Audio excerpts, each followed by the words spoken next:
7 little kids, and loved them with all the love of a mother for her children. One day she wanted to go into the forest and fetch some food, so she called all 7 to her and said, "Dear children, I have to go into the forest. Be on your guard against the wolf. If he comes in, he will devour you all, skin, hair, and everything. The wretch often disguises himself, but you will know him at once by his rough voice and his black feet." The kids said, "Dear mother, we will take good care of ourselves. You may go away without any anxiety."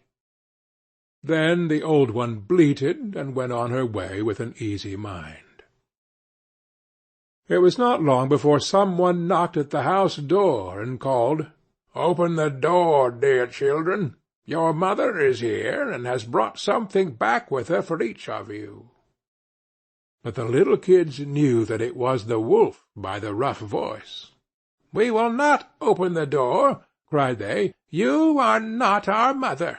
She has a soft, pleasant voice, but your voice is rough. You are the wolf." Then the wolf went away to a shopkeeper and bought himself a great lump of chalk, ate this, and made his voice soft with it. Then he came back, knocked at the door of the house, and called, "Open the door, dear children. Your mother is here, and has brought something back with her for each of you." But the wolf had laid his black paws against the window, and the children saw them, and cried, "We will not open the door. Our mother has not black feet like you. You are the wolf." Then the wolf ran to a baker and said, "I have hurt my feet. Rub some dough over them for me." And when the baker had rubbed his feet over, he ran to the miller and said, "Strew some white meal over my feet for me." The miller thought to himself, "The wolf wants to deceive someone," and refused. But the wolf said, "If you will not do it, I will devour you." Then the miller was afraid, and made his paws white for him. Truly, this is the way of mankind. So now the wretch went for the 3rd time to the house door, knocked at it, and said, "Open the door for me, children. Your dear little mother has come home, and has brought every one of you something back from the forest with her." The little kids cried, "First show us your paws, that we may know if you are our dear little mother." Then he put his paws in through the window, and when the kids saw that they were white, they believed that all he said was true, and opened the door.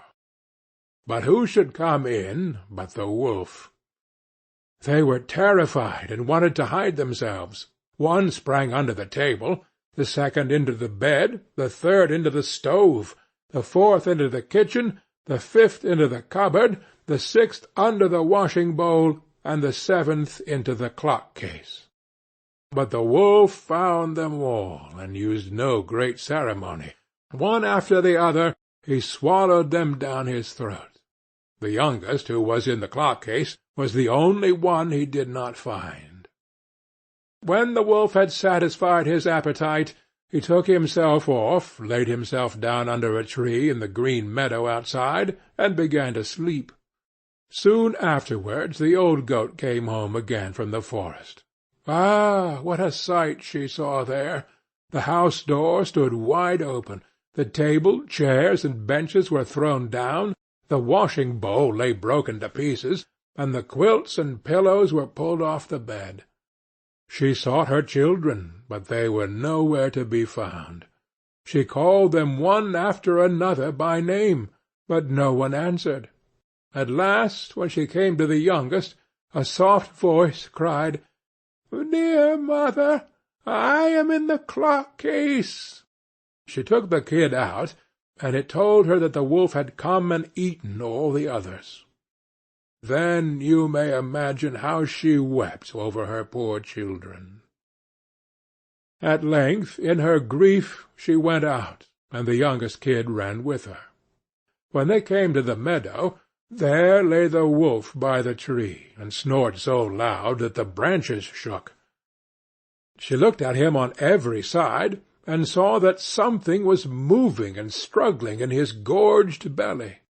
"Ah, heavens!" she said, "is it possible that my poor children, whom he has swallowed down for his supper, can still be alive?"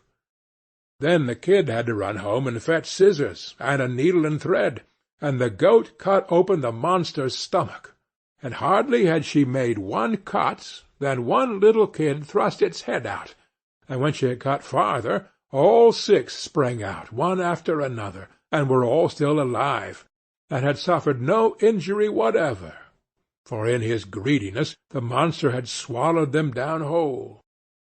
What rejoicing there was! They embraced their dear mother, and jumped like a tailor at his wedding. The mother, however, said, "Now go and look for some big stones, and we will fill the wicked beast's stomach with them while he is still asleep." Then the 7 kids dragged the stones thither with all speed, and put as many of them into his stomach as they could get in, and the mother sewed him up again in the greatest haste, so that he was not aware of anything, and never once stirred. When the wolf at length had had his fill of sleep, he got on his legs, and as the stones in his stomach made him very thirsty, he wanted to go to a well to drink. But when he began to walk and to move about, the stones in his stomach knocked against each other and rattled. Then cried he, "What rumbles and tumbles against my poor bones? I thought 'twas 6 kids, but it feels like big stones." And when he got to the well and stooped over the water to drink, the heavy stones made him fall in, and he drowned miserably. When the 7 kids saw that, they were running for the spot, and cried aloud, "The wolf is dead! The wolf is dead!" and danced for joy round about the well with their mother. End of The Wolf and the 7 Little Kids.